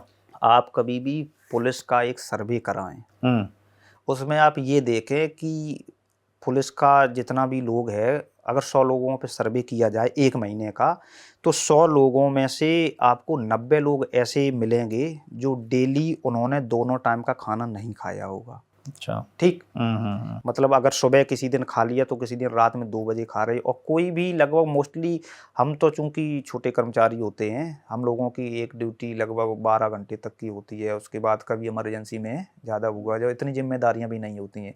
हमसे जो ऊपर वर्ग के हैं, एसआई लोग हैं, इंस्पेक्टर लोग हैं, और जितने भी अधिकारी हैं, कोई भी अधिकारी ऐसा नहीं होता होगा जो रात में 3 बजे, और कुछ 3 बजे से पहले तो कोई नहीं सोता है, कुछ 4 बजे भी सोते हैं। अच्छा। अब जो आदमी 4 बजे सोने के बाद, सबके पास सीयूजी होते हैं, जितना भी जो भी चार्ज पे अधिकारी होते हैं, सीयूजी कभी आप बंद नहीं कर सकते हैं। और ऐसा होता है कि भाई एक थाना है, थाना क्षेत्र में मोस्टली 10, 20, 50 हज़ार लोग तो रहते हैं, 10,000, 15,000, 20,000, जैसे ही थाना है, तो कहीं ना कहीं कोई समस्या हो जाती है। तो उसके बाद जो आदमी 4 बजे सोया है, उसको बाद आधा पौन घंटे, मतलब जब तक वो सोएगा तब तक 1-2 कॉल उसके आएंगे, उन्हें वो भी उठाना है। उसके बाद वो 8, साढ़े 8 बजे फिर जग जाएगा। जगने के बाद फिर बात ये है ना कि देखो, इतना काम है पुलिस के पास, पूरा नगर निगम की कोई समस्या होती है उसमें भी पुलिस को जाना है, बिजली विभाग से कोई समस्या आती है वो भी पुलिस को जाना है, वन विभाग से कोई समस्या आती है वो भी पुलिस को जाना है। जितने भी विभाग हैं, कोई ऐसा नहीं है जिसको बिना पुलिस के जिसका काम करता हो। अब जब आदमी कंटिन्यू इतना कुछ, दो भाई, जब आदमी नींद पूरी नहीं होगी, रिलैक्स नहीं मिलेगा, कुछ अपने लिए कर नहीं पाएगा, तो ऑटोमेटिक एक चिड़चिड़ापन आना स्वाभाविक है। आपने देखा होगा चौराहे पे सिपाही खड़े होते हैं, ठीक, गाड़ी वाला जाता है, अब अगर उसने मान लो यहाँ पे हमने ब्लॉकर लगा रखा है कि रोड बंद है भैया, आगे नहीं जाओगे, आदमी कहेगा भाई हम क्यों नहीं जाएंगे।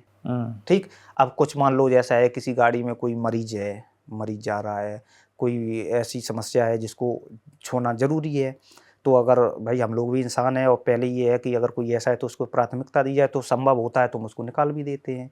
क्योंकि आपने देखा होगा कभी कभार कोई वीआईपी का भी काफिला आता है, अगर एम्बुलेंस निकल रही है तो वीआईपी अपना काफिला रोक देते हैं, ठीक, इनको निकल जाने दो। अब अगर वहां से ब्लॉकर, जो भी रोड ब्लॉकर लगा रखा है, हमने किसी एक गाड़ी को छोड़ दिया, उसकी समस्या को देख के, पीछे के जो लोग 20-50 लोग हैं, वो उनका सिर्फ दिमाग यही होता है कि भाई इसको क्यों जाने दिया, इसके क्या था तुम्हारा, इस चक्कर में बहस करेंगे। भाई अब हम जैसे यहाँ पे खड़े हैं, हमसे दिन में 50 गाड़ी वालों ने क्वेश्चन किया, ठीक, 50 गाड़ी वालों को हम जवाब देते देते परेशान हैं, और आप गए, आपने व्यक्तिगत तौर पे हमसे कहा भाई क्यों नहीं आने दिया, हमने कह दिया भैया यार जाइए, ज़्यादा खोपड़ी मत खाइए, सुबह से खोपड़ी खराब है, ऐसा हो जाता है भाई, आदमी तो कह देता है, तो उसे फिर उसकी ये भाषा एकदम बहुत बुरी लग जाती है कि तुमने भाई ऐसे कैसे बोल दिया। अब भाई तुम से व्यक्तिगत तौर पे उससे बात कर रहे हो, वो सुबह से तुम्हारी समस्या के लिए, भाई जहाँ भी हम ड्यूटी करते हैं वहाँ हमारा व्यक्तिगत कोई काम, पारिवारिक काम कोई नहीं होता है, हमारा कोई ऐसा काम नहीं होता है जिससे हमारे घर को, परिवार को हमें कोई फायदा पहुँच रहा हो, सब करते हैं पब्लिक के लिए तो करते हैं। उस पर जब आदमी इतना क्वेश्चन करने लगता है आके, और उसके बाद भी खड़े रहते हैं, कुछ एक आध कभी कभार किसी से थोड़ा ऊंची आवाज़ में कह दिया ठीक है भैया जाओ जाओ आगे देखो जाके, इधर से नहीं जा पाओगे, बस इतना ही कह देते हैं, इसी में लोग चैट करने लगते हैं, वो कैसे जाने दी, उस पर तुमने इतना ले लिया, उस पर उतना ले लिया, ऐसे ऐसे वो मुद्दे बड़े बन जाते हैं, और ऐसे होता है। अब हम आपको बताएं, ये जो मोस्टली आपने देखा होगा, पुलिस लेट पहुंचती है, जैसे कहावत है कि पुलिस, पुलिस लेट घटना के बाद ही पहुंचती है, ठीक, तो ये लेट पहुंचना, ये इसका मेन मुद्दा ये नहीं रहता कि लेट पहुंचती है पुलिस, मेन बात ये होती है कि जैसे कहीं कोई घटना हुई। अब हम आपको एक इसका उदाहरण दे के बता रहे हैं, हमारी पोस्टिंग थी आगरा में, थाना छत्ता में, ठीक, वहाँ पे एक लड़का था, उसका एक फ्रेंड था, वो कहीं गायब हो गया, गायब होने के बाद 2-3 दिन उसको ढूंढा गया, नहीं मिला, फिर उसके बाद कंप्लेंट आई, तो हम एक चौकी पोस्ट थे, वो चौकी का ही मामला था, तो जब कंप्लेंट आई चौकी से, तो भाई जो लोकल में काम करता है उसी को जिम्मेदारी दी जाती है, तो हम वो नहीं, जो जैबरा मोबाइल चेतक कहीं बोलते हैं, कहीं कुछ बोलते हैं, हम वो चलाते थे, तो वहाँ पे बताया गया कि भाई इसको देखिए, तो हम लोग थोड़ा एक्टिव हुए, फिर उससे पूछी, सबने लास्ट बार कहा कि हमने उनके साथ में इसको देखा था, उससे पूछा, वो कुछ बताने को तैयार नहीं हुआ, फिर देखा गया कि इसको लास्ट बार इसने देखा, आदमी बता देता है कि भैया शाम को 4 बजे हमने देखा था, वो इधर से जा रहा था, तो फिर उधर से गए, देखा तो पता चला कि इसने ATM से पैसे निकाले थे, तो वहाँ पे देखा ATM में वो उसके साथ में था, तो हमने कहा, वो कह रहा था हमारे साथ में गया ही नहीं था, ATM की फुटेज देखे उसमें वो आ रहा है कि ये इसके साथ में है, फिर उसको देखा गया, फिर उसको ले जाके उसको पूछा बताई, थोड़ा टाइट करके पूछा गया कि भाई बताओ जब तुम्हारे साथ था कहाँ है वो। फिर उसने बताया कि भैया ऐसा हुआ, इसके पैसे, इसको एटीएम में पैसा इसने हमने निकलवाए थे, इसके खाते में 4.5 लाख रुपए थे। ठीक, तो वो रुपए निकालने के बाद हम लोग गए, हम लोगों ने पार्टी वार्टी की। पार्टी होने के बाद फिर हमें लगा कि यार हमें पैसे की ज़रूरत है, इस पे ये पैसा है, अगर ये हमें कैसे भी दे दे। तो हमने इसको कुछ लालच दिया कि तुम ऐसा करो, जो भी आज कल युवा पे लोग हैं जो लालच में सबसे जल्दी आ जाते हैं, वो उसको लालच दिया गया। तो उसके बाद फिर उसने वहाँ से और जाके फतेहाबाद है एक आगरा में, हाँ। फतेहाबाद में गई, वहाँ से उससे और पैसे निकलाए और कुछ पैसे ट्रांसफ़र भी कराए।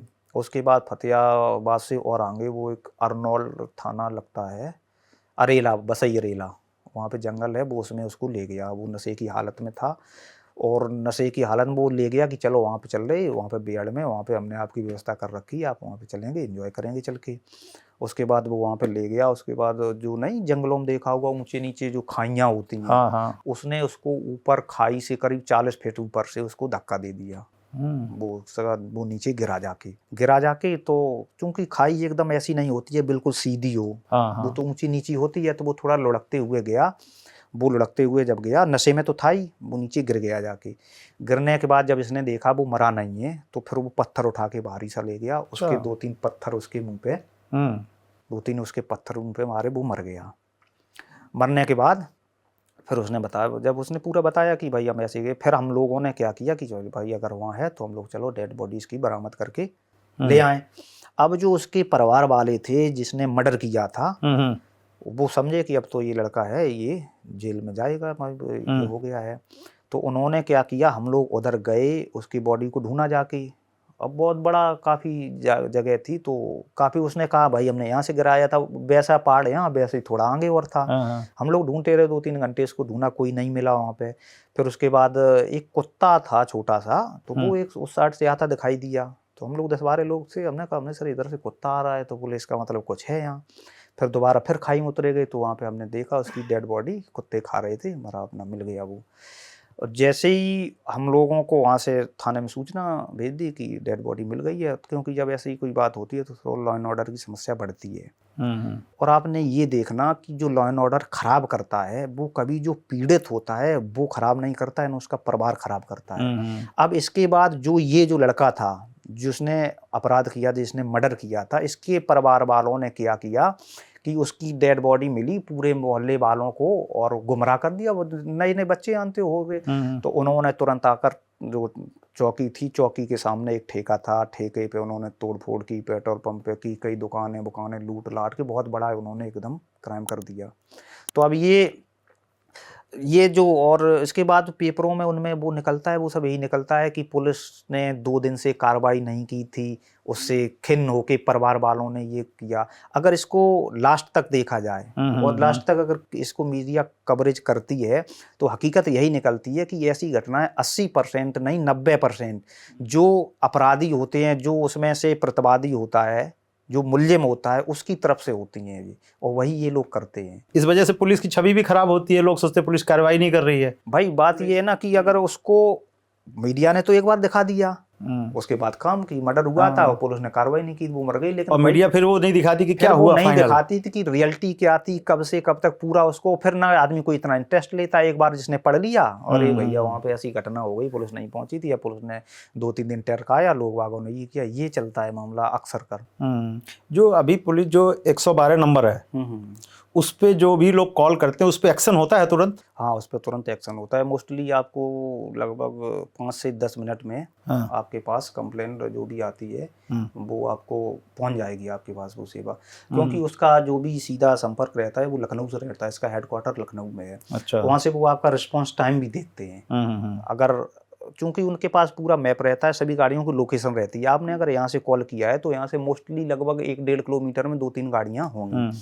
तो जो गाड़ी सबसे नज़दीक है सबसे पहले वो उसको भेजते हैं उसके बाद वो वहाँ पे अगर उसने कह दिया कि हम कहीं दूसरी, और कंप्लेन वहीं नोट ही रहती वहीं है नोट लखनऊ रहती है। में, तो उन्होंने देख लिया अगर ये इस कंप्लेन पे है तो उसको दूसरे को भेज दिया, और अगर उन्होंने पहुँच के बताया कि यहाँ पे और समस्या है तो तुरंत लगभग 10-12 मिनट में 5-7 गाड़ियाँ वहाँ तुरंत पहुँच जाती हैं। इससे क्राइम कंट्रोल जो है वो बहुत अच्छा हुआ है। और इसकी जो ये बनाया गया था जब, तो इसकी पूरे हर थाना क्षेत्र का पूरा के मैपिंग की गई थी। अच्छा। पूरा जितना थाना है, पूरे थाने के जितने रोड हैं, चौराहे हैं, पूरी मैपिंग की गई थी। मैपिंग करने के बाद फिर सबके ऐसे ऐसे पॉइंट बनाए गए थे जहां से मोस्टली ज़्यादातर स्थानों पे जल्दी से जल्दी पहुंचा जा सके, और पॉइंट उस हिसाब से निर्धारित किए गए थे जहां पे कुछ जैसे छोटे पूरी घटनाएं हो जाती हैं, उनके चांस से उसी हिसाब से उनको निर्धारित किया गया कि वो मतलब जैसे कोई संवेदनशील पॉइंट है तो वो वहाँ पे खड़ी रहेगी। उसके बाद भी अगर आसपास कहीं कोई घटना होती है तो फिर वो वहाँ से तुरंत ये चली जाएगी। उससे कंट्रोल जो क्राइम हुआ है वो बहुत कंट्रोल हुआ।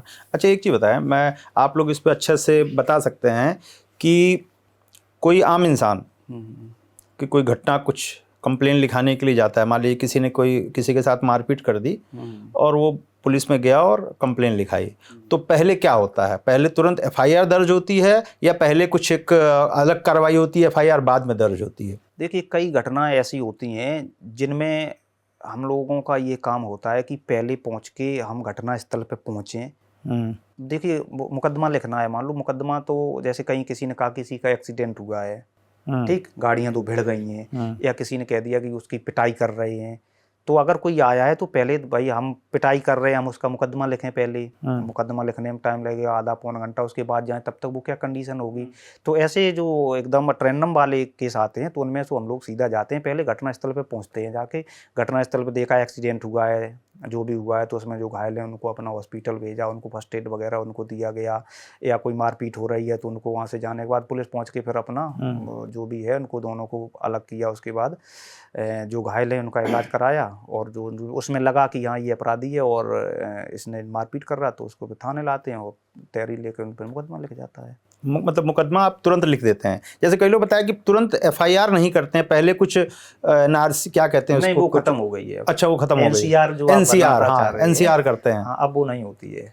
अच्छा, अब डायरेक्ट यदि कोई जाता है तो देखने के बाद उसका एफआईआर ही दर्ज होगा? हाँ, एफआईआर ही दर्ज होता है। एनसीआर जो थी वो एक जांच के लिए पहले होता था। आदमी जाता था, उसमें कई छोटे पूरे मारपीट है अगर जिसमें, तो उसके लिए वो होती थी। लेकिन जो भी अब क्राइम है, हीनियस क्राइम हो, वैसा क्राइम हो, अब तो मोस्टली ये है कि जो इसका ऑनलाइन एफआईआर हो जाती है। आपकी कोई चोरी वगैरह इसके लिए हो तो उसके लिए आपको थाने जाने की जरूरत ही नहीं है। सब आप अपना मोबाइल चोरी है, बाइक चोरी है, गाड़ी वाड़ी चोरी वोरी का आप ऑनलाइन कर दें, ऑनलाइन ही आपका सब कंप्लेंट दर्ज हो जाएगी। चोरी के जितने भी चीजें हैं, जो नॉर्मल चोरी है, मोबाइल हो गया, घर में कोई चोरी हो तो उसको ऑनलाइन कर सकते हैं।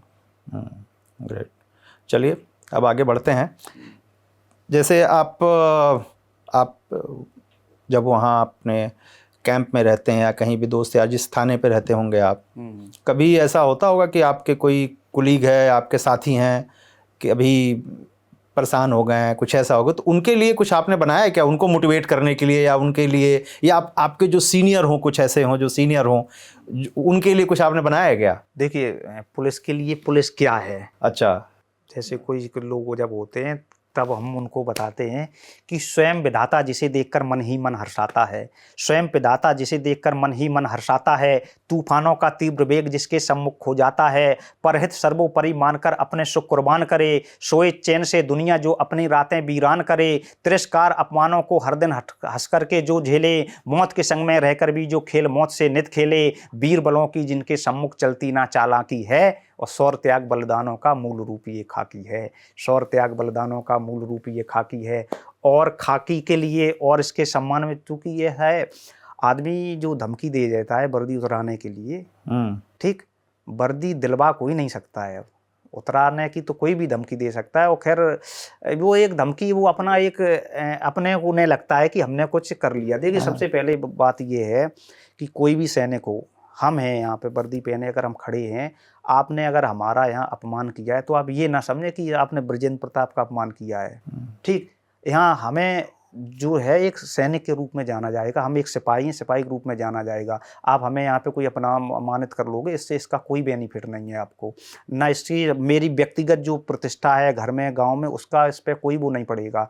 लेकिन आपकी ने जो अपनी एक आदत खराब की है, आपने चूंकि अपने संविधान जो है, अपना जो लॉ एंड ऑर्डर है, अपना भाई क्या है, हम लोग पुलिस एक बल है, बल ये किनके लिए, आपके लिए है।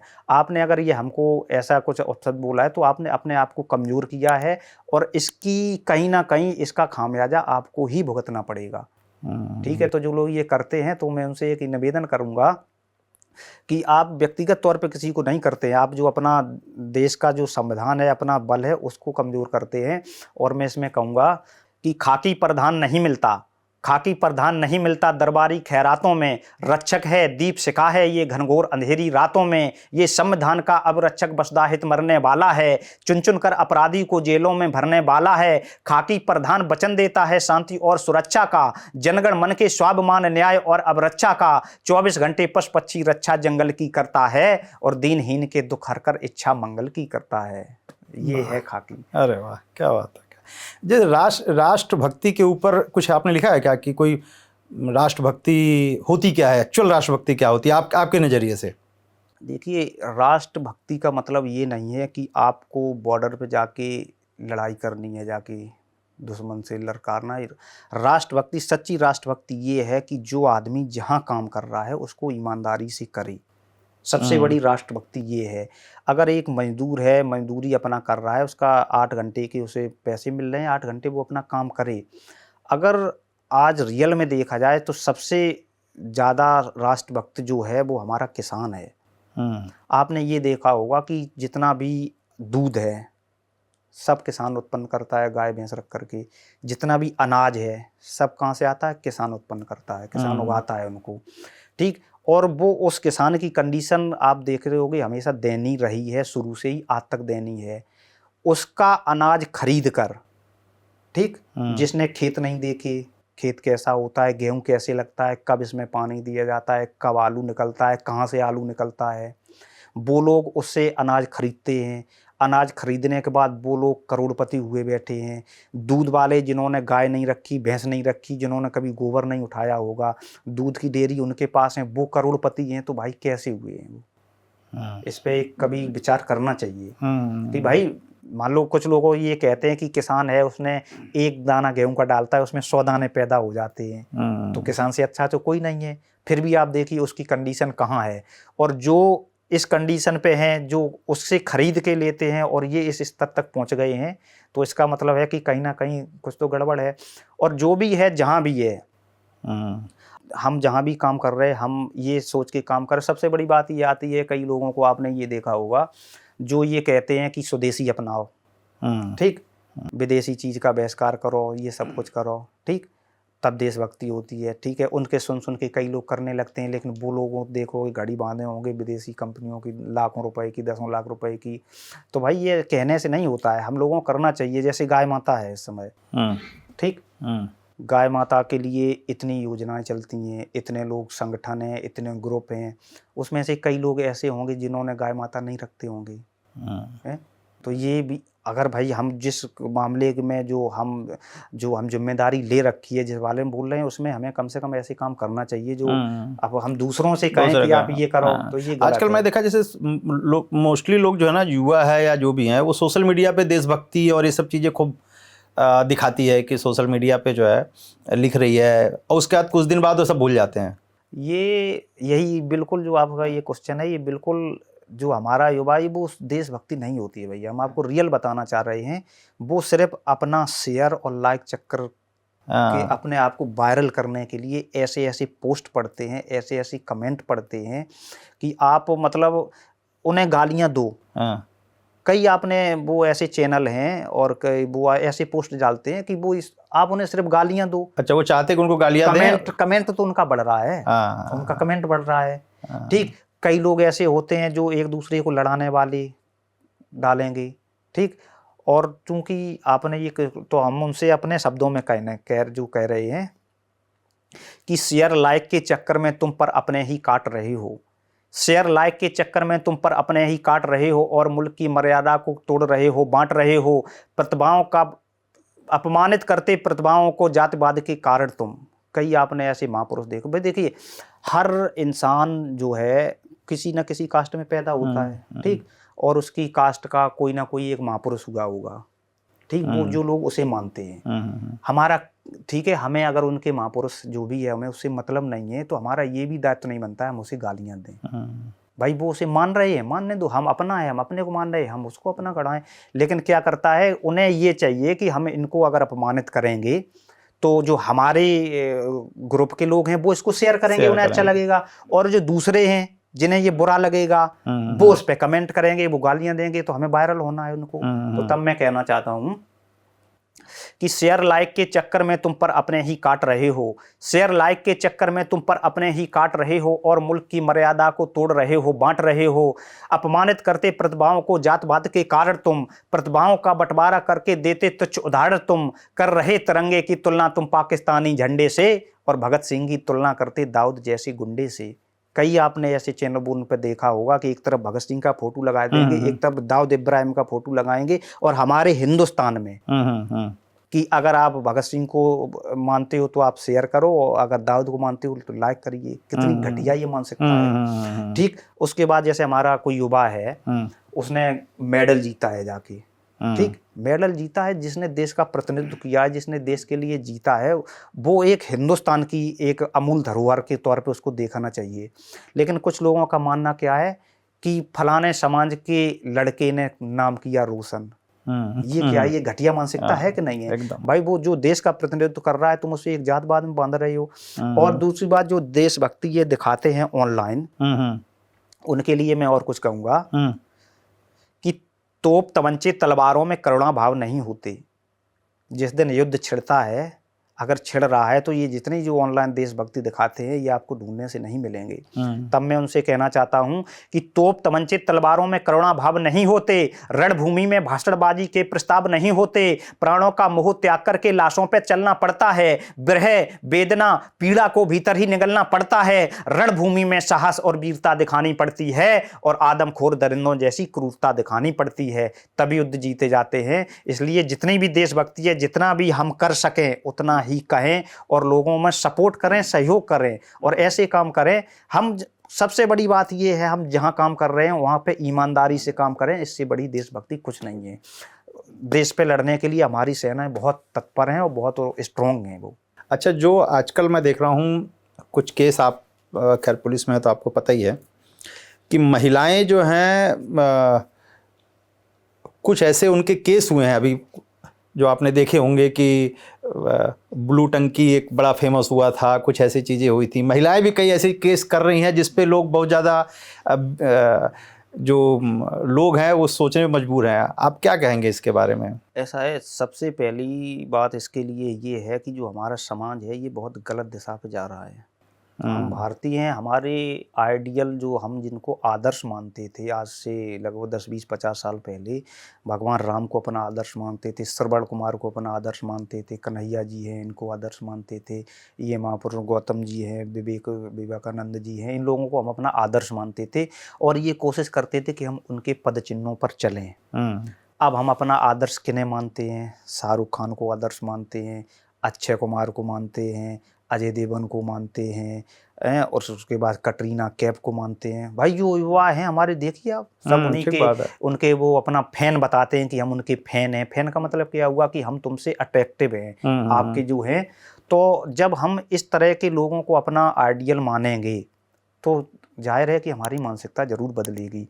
हम अपनी महारानी लक्ष्मीबाई को आदर्श मानते थे, नहीं हम मानते हैं। तो उसके बारे में मैंने जो लिखा है कि जिस भारत में सदाचार थे राष्ट्र भावना बहती थी, जिस भारत में सदाचार थे राष्ट्र भावना बहती थी, अनसुईया सी पतिव्रत नारी जिस भारत में रहती थी, महाभारत का युद्ध हुआ जहां नारी लज्जा की खातिर। महाभारत सिर्फ द्रौपदी की चीर हड़प के लेके हुआ था कि महाभारत का युद्ध हुआ जहां नारी लज्जा की खातिर मां सीता बन चली गई, पत सेवा सज्जा की खातिर निज शीश काट हांडी रानी ने अपना राष्ट्र बचाया था।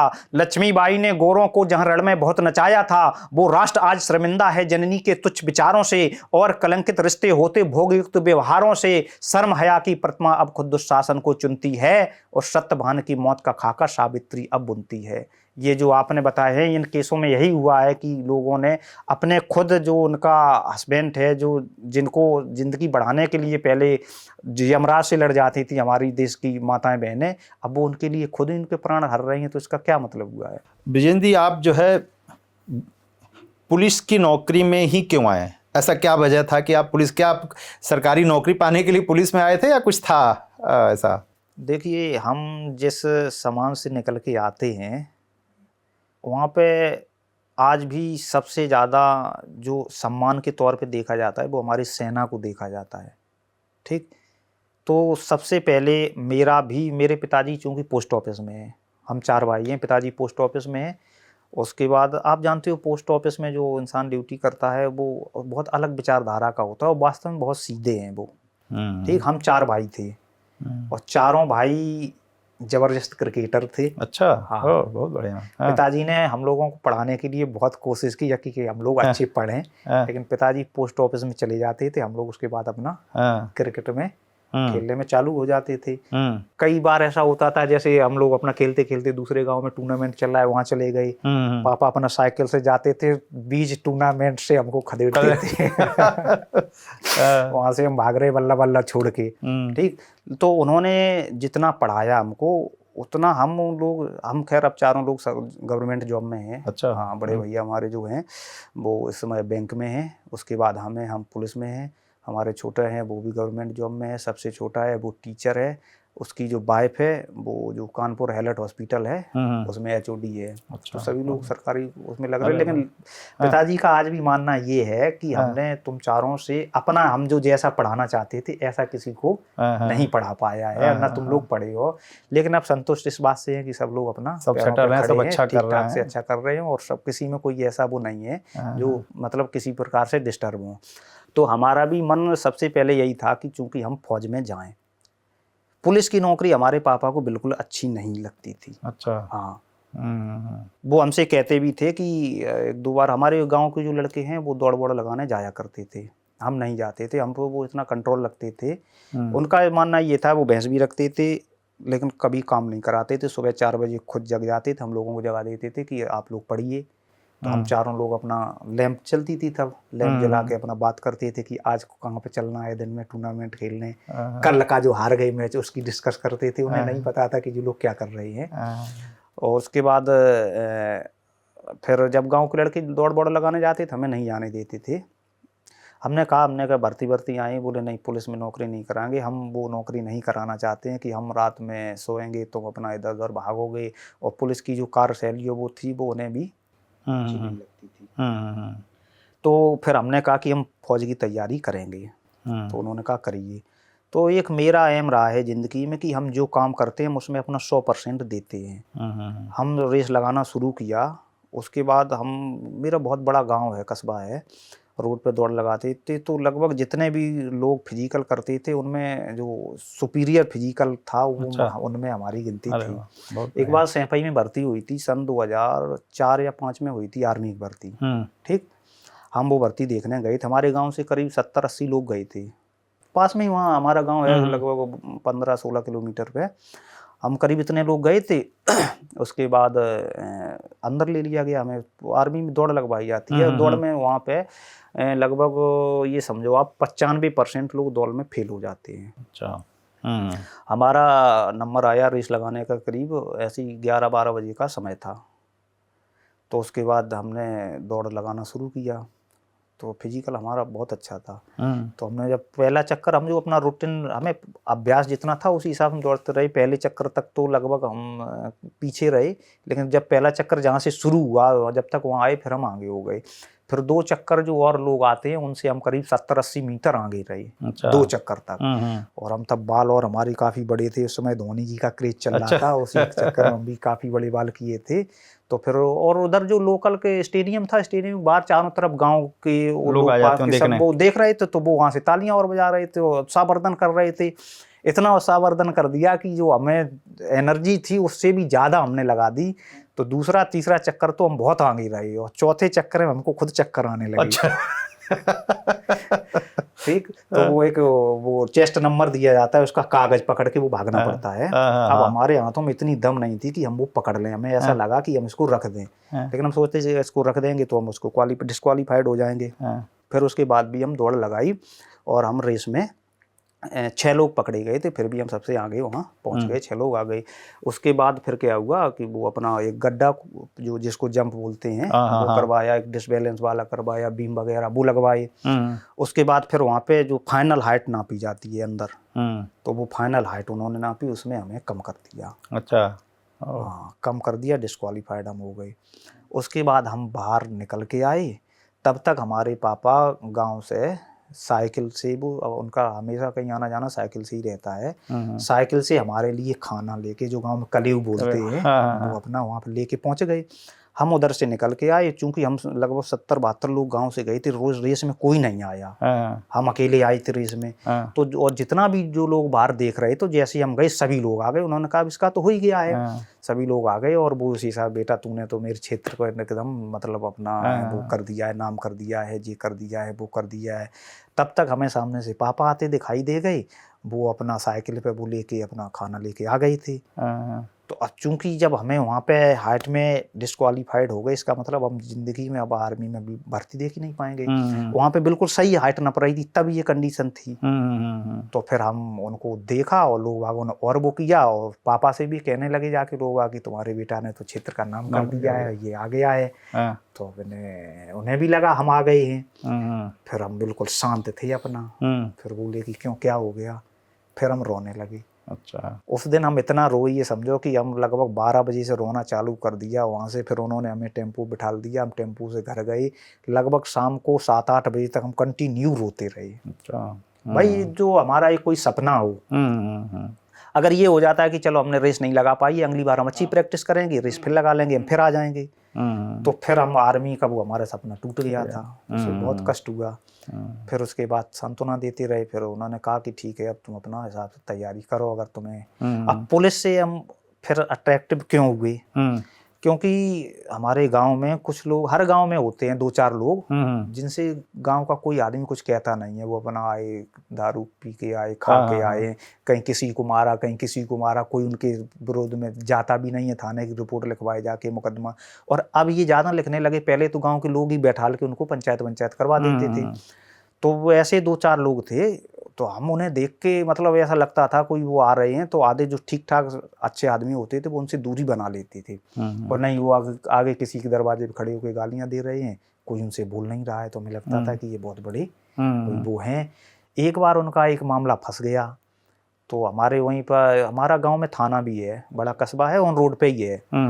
तो उनको पकड़ के, जो एक दरोगा जी थे, ये है बात ऐसी होगी लगभग 2004 या 3-4 के करीब की होगी शायद।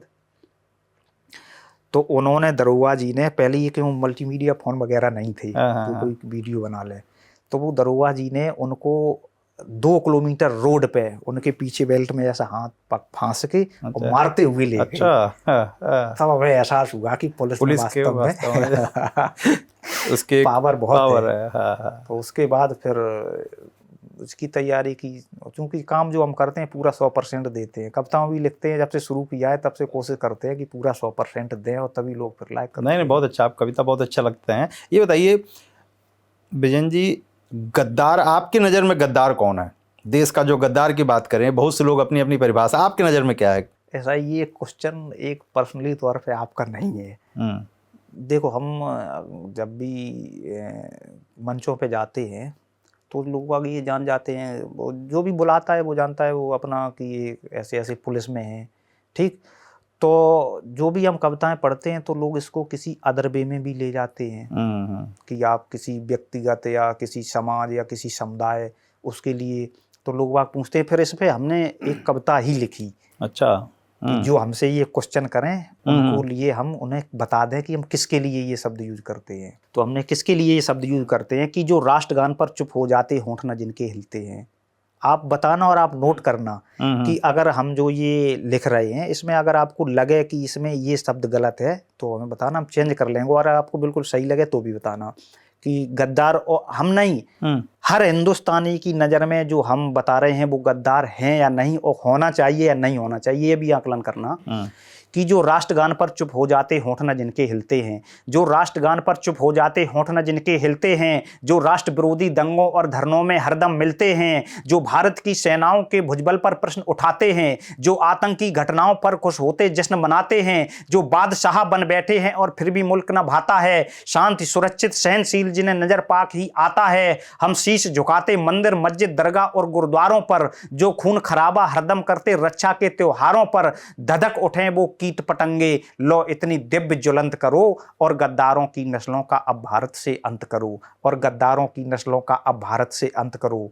इसमें से जो हमने ये बताए हैं, इसमें आप ये बताएं कि इसमें कोई ऐसा है जो हमने किसी के लिए गलत लिखा हो? बहुत बढ़िया, बहुत अच्छी बात बोली आपने कि जो अमन चैन के दुश्मन हैं जिनको अंगारे प्यारे हैं, जो अमन चैन के दुश्मन हैं जिनको अंगारे प्यारे हैं, जो गौमाता के भक्षक हैं कातिल हैं और हत्यारे हैं, जो गौमाता के भक्षक हैं कातिल हैं और हत्यारे हैं, जिंदा सरकारी राशन पर और जहन में रह पाले हैं, रिश्ते में मीर जाफरों के जो लगते जीजा साले हैं, रिश्ते में मीर जाफरों के जो लगते जीजा साले हैं, अब कुचलो इन जहरीलों को और फन से जुदा विषदंत करो और गद्दारों की नस्लों का अब भारत से अंत करो। अब इनका अंत करना क्यों जरूरी है भाई, क्यों जरूरी है इनका अंत करना? इसको हम इनडायरेक्ट तौर पे कहेंगे, आप समझ लेना कि यदि मांगे से हक मिल जाता तो महाभारत ना होता।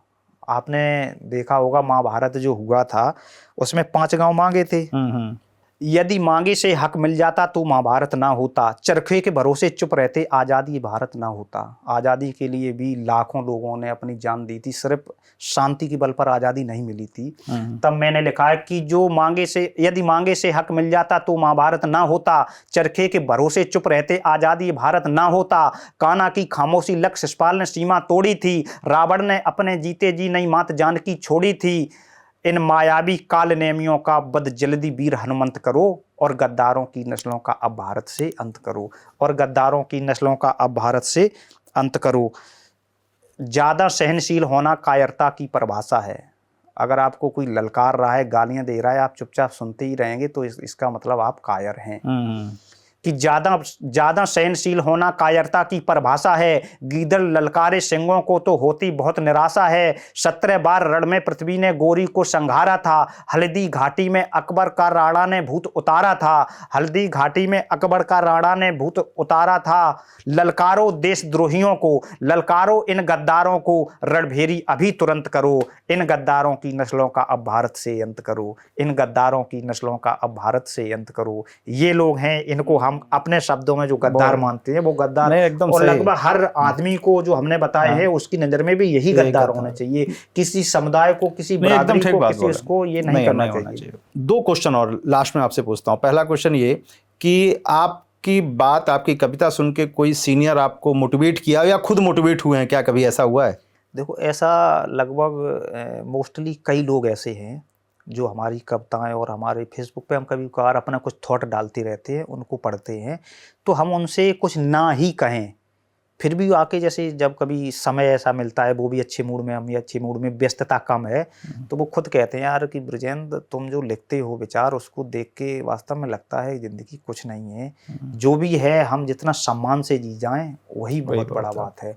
अब इसके बाद अगली बात ये, जो आपके सीनियर ने आपने जो क्वेश्चन किया है, अभी मेरी ये कविता वायरल हुई थी 15 अगस्त को, ठीक, 17 अगस्त को हमने वो कविता डाली थी और वो काफ़ी अच्छी वायरल हो गई थी, 8-9 मिलियन व्यूज मेरे चैनल पे पहुंच गई थी। तो उसके बाद वो कविता हमारे कमिश्नरेट जो होती है, कमिश्नरेट में कमिश्नर साहब बैठते हैं, सबसे बड़ा अधिकारी, तो हमारे कमिश्नर साहब ने रात में वो कविता देखी 12 बजे, उनके साथ में एक डीसीपी साहब, एडीसीपी साहब थे, वो बैठे थे, उन्होंने देखी, तो उन्होंने कमिश्नर साहब ने उनसे कहा कि इसको लड़के को बुलाना। उनने रात में 12 बजे फ़ोन किया हमारे इंस्पेक्टर साहब को कि आपके यहाँ ब्रजेंद्र प्रताप हेड कांस्टेबल है, उसको बुला देना, वो कमिश्नर साहब ने बुलाया है। ठीक, इंस्पेक्टर साहब ने रात में 12 बजे हमारे मोबाइल पे मैसेज किया कि ब्रजेंद्र कल आपको कमिश्नर साहब ने बुलाया है। अब भाई कमिश्नर साहब ने बुलाया है, इतना हम सुबह उठे 6:30 बजे, और 6:30 बजे उठ के डेली फोन ही देखते हैं थाने से जो ग्रुप है, कोई ऐसी बात ना हुई हो कहीं कोई। तो हमने वो ग्रुप देखा, इंस्पेक्टर साहब का मैसेज पढ़ा था, मैसेज पढ़ने के बाद पूरा शरीर हिल गया हमारा। तो भाई इतना बड़ा अधिकारी अगर बुला रहा है, कुछ बात हो गई। हमें ये लगता ही नहीं था कि उन्होंने क्यों बुलाया है, और किसी ने नहीं बताया। अब भाई उन्हें बुलाया तो जाना ही पड़ेगा। पूरा दिन वहीं से, सुबह से पूरी दिनचर्या ही हमारी डिसमिस हो गई। तैयार होके थाने पहुंचे, थाने से सीधा बाइक लेके हम वहाँ गए। जाने के बाद वहाँ पे जो इंस्पेक्टर साहब, उनके PRO साहब रहते हैं, हमने उनसे कहा, हमने सर साहब ने बुलाया है। तो बोले क्यों बुलाया है? हमने सर ये हमें भी नहीं पता। तो बोले तुम्हारी कोई शिकायत विकायत हुई हो? तो हमने कही शिकायत की भी साहब हमें पता नहीं, हम कुछ ऐसा करते ही नहीं, कोई शिकायत विकायत हुई हो। तो बोले किसने कहा तुमसे? तो हमने कहा इंस्पेक्टर साहब ने कहा। तो बोले उनसे किसने कहा? तो हमने कहा, फिर हमने इंस्पेक्टर साहब को फ़ोन किया तो उन्होंने बताया कि वो ADCP साहब का फ़ोन आया था। तो हमने बताया। फिर वो जब हम गए, हमने जय हिंद किया जाके साहब को, तो श्री अखिल कुमार सिंह साहब थे जो हमारे कमिश्नर साहब थे। तो जब उन्होंने उन्हें सर जय हिंद किया, बोले जी बताइए। तो हमने सर ब्रजेंद्र प्रताप। तो बोले ब्रजेंद्र प्रताप, हमने सर थाना नजीराबाद से। बोले अरे अरे ब्रजेंद्र जी आइए आइए बैठिए। भाई उनके सामने बैठने की सर हिम्मत नहीं पड़ती है हमारी। जब हम उनसे कहा, हमने कि नहीं सर नहीं सर नहीं, उन्होंने कहा बैठिए बैठिए। उन्होंने अपने सामने बिठाला और सबसे पहले उनके शब्द ये थे कि आप में जो ये टैलेंट है, ये टैलेंट आपको हम लोगों से अलग बनाता है। जब इतना बड़ा अधिकारी हमसे ये कह रहा है, फिर उसके बाद उन्होंने हमें काफ़ी कुछ 7-8 मिनट तक उन्होंने बहुत अच्छी बातें बताई, हमारी बहुत तारीफ़ की, हमें इनाम भी दिया। और उसी दिन उन्होंने पूछा फिर हमसे कि तुम कहाँ कहाँ क्या क्या करते हो, कार्यक्रमों में जाते हो या नहीं जाते हो? तो हमने सर कहीं जा नहीं पाते। बोले ठीक है, आज से तुम कार्यक्रमों में जाओगे, मैं तुम्हें परमिशन दूंगा। अच्छा। उन्होंने उस दिन हमें परमिशन दे दी कि हम किसी भी मंच पे, किसी भी चैनल पे, किसी भी मीडिया चैनल पे अपना जाके अपना कविताएं पढ़ सकते हैं। बहुत बढ़िया, इतना सपोर्ट मिलना बहुत बड़ी बात है। बहुत अच्छा, बहुत बढ़िया। अच्छा, एक लास्ट क्वेश्चन आपसे। पहलगाम हुआ था, उस पे आपने कुछ लिखा था, मैंने सुना था, कुछ कविता आपने बनाई है, कुछ सुनाइए आप। पहलगाम पे कविता तो हमने बड़ी, क्योंकि मैंने जहाँ पे एक घटना ऐसी घटी थी, ये पहली घटना थी हिंदुस्तान में जहाँ पे जाति को, धर्म को पूछकर गोली मारी गई थी। ऐसा है, जो धर्म को पूछ करके मारा था तो उनको कैसे निपटना है, इस पे हमने लिखा था कि वो धर्म पूछकर छोड़ रहे, वो धर्म पूछकर, जो उनके धर्म के थे उनको वो छोड़ रहे थे, जो हिंदू था उनको मारा था। तो हमने लिखा था कि वो धर्म पूछकर छोड़ रहे, तुम धर्म बता कर के मारो। मतलब तुम ये मारो कि हम इस धर्म के हैं और हम तुम्हें वो कर रहे आतंकवादियों के लिए, जो हमने लिखा था कि वो धर्म पूछकर छोड़ रहे, तुम धर्म बता कर के मारो, पीठ पे घात लगाने वालों को घर में घुसकर मारो, जो भाषा बोली दुश्मन ने तुम उसकी बात बड़ी कर दो और गोली की अगवानी में अपनी तोप खड़ी कर दो। बालाकोट के जैसा उनको सबक दोबारा सिखला दो, या करगिल के जैसा अपना रौद्र रूप तुम दिखला दो। चुन चुन कर मारो घाटी से उन आतंकी गद्दारों को, और जन्नत की सैर करा दो देशद्रोही मक्कारों को। पीओ के कब्जे में लो जहां करता पाक शरारत है, और दिखा दो दुनिया को ये युवा जोश का भारत है, और दिखा दो दुनिया को ये युवा जोश का भारत है। विजयन जी, जातिवाद पे आपका जो है क्या विचार है कि हमारे भारत में जो जातिवाद फैली हुई है उसके ऊपर कुछ आपने सोचा है? ऐसा है, कुछ लोगों ने अपने व्यक्तिगत बेनिफिट के लिए इसको कर रखा है और ये बहुत गलत है। इस पे जो मैंने लिखा है कि मुल्क के पहरेदारों ने ही मुल्क में आग लगाई है। ये जातिवाद जो फैलाना, ये कोई छोटे या किसी गरीब आदमी का काम नहीं है। इसमें कहीं ना कहीं कई लोगों का इसमें लाभ छुपा हुआ है, वो अपना व्यक्तिगत लाभ के लिए कर रहे हैं। तब मैंने लिखा है कि वो मुल्क के पहरेदारों ने ही मुल्क में आग लगाई है, मुल्क के पहरेदारों ने ही मुल्क में आग लगाई है। जातिवाद की चिंगारी मानव मन में सुलगाई है, ये चिंगारी जिस दिन मुल्क में शोला बनकर फूटेगी, सकल मुल्क की भागीदारी फिर से जिस दिन टूटेगी, तुम नहीं कल्पना कर सकते हो कैसा वो मंजर होगा। भारत माँ के जयकारों पर सीनों में खंजर होगा, फिर बहन बेटियां लज्जित होंगी, नारायण खो जाएंगे, खूंखार भेड़ियों के आगे लाचार सिंह हो जाएंगे, खूंखार भेड़ियों के आगे लाचार सिंह हो जाएंगे। विजयन जी, पब्लिक के लिए आपकी तरफ से कोई अपील है क्या? कि जो लोग इसको हाँ, पब्लिक के लिए, जो देश के लिए जागृत करने के लिए हम उनसे जो कहना चाहेंगे कि कब तक कांटों से इश्क करोगे, तन की टीस बढ़ाओगे। जो हमारा आतंकवाद और ये जो चल रहे हैं, इस पे है कि कब तक कांटों से इश्क करोगे, तन की टीस बढ़ाओगे। शांति सुलह समझौते हैं तुम कितने शीश चढ़ाओगे। रबड़ी दूध मलाई इन कुत्तों को रास नहीं आती। इत्र छिड़कने से बूचड़ खानों की बास नहीं जाती। मौत जो आती गीदड़ की वो शहरों को भग जाते हैं। जिस भूमि का मालिक सुस्त हुआ उसमें कीकड़ उगाते हैं। दिल तो सबके सीनों में है, अरे दिल तो सबके सीनों में है, सब में ही रक्त फड़कता है। कुछ में गद्दारी कायम है, कुछ में ही देश धड़कता है। यदि शर्म हया आंखों पे है तो गद्दारों पर बार करो और जिहादी लोगों का तुम सामाजिक धिक्कार करो। पद प्रभुता के लोभी तुम भी कान खोलकर सुन लेना। पथ दो ही पास तुम्हारे हैं, जो उचित लगे वो चुन लेना। हंसों के घर गिद्दों का अब भोज कराना बंद करो, या मरने को तैयार रहो या गद्दारों से द्वंद करो। या मरने को तैयार रहो या गद्दारों से द्वंद करो। और गद्दार वही हैं जो हम बता चुके हैं। बहुत बढ़िया, बहुत अच्छा लगा विजय जी, आपसे बात करके मज़ा आया। और आपने तो रोम रोम में एक जो ना जो भावना भर दी है, और आपने हर मुद्दे पे आपने शायद मैंने जो था, चाहे भ्रष्टाचार हो चाहे आतंकवाद हो, सब पे आपने अच्छे से खुल के बोला। बहुत बहुत धन्यवाद। तो दोस्तों, ये थे हमारे साथ बृजेंद्र प्रताप सिंह जी, जिन्होंने हर चीज़ पे जो मैंने बात किया उनसे, चाहे महिलाओं के ऊपर पूछा, चाहे आतंकवाद के ऊपर पूछा, चाहे भ्रष्टाचार के ऊपर पूछा, पुलिस के बारे में पूछा, इन्होंने बहुत साफगोई से बहुत अच्छे तरीके से बताया है। और मुझे उम्मीद है कि आप लोग को ये पसंद आएगा, और यदि पसंद आता है तो इसको शेयर करें, सब्सक्राइब करें और लाइक करें। बहुत बहुत धन्यवाद। Thank you.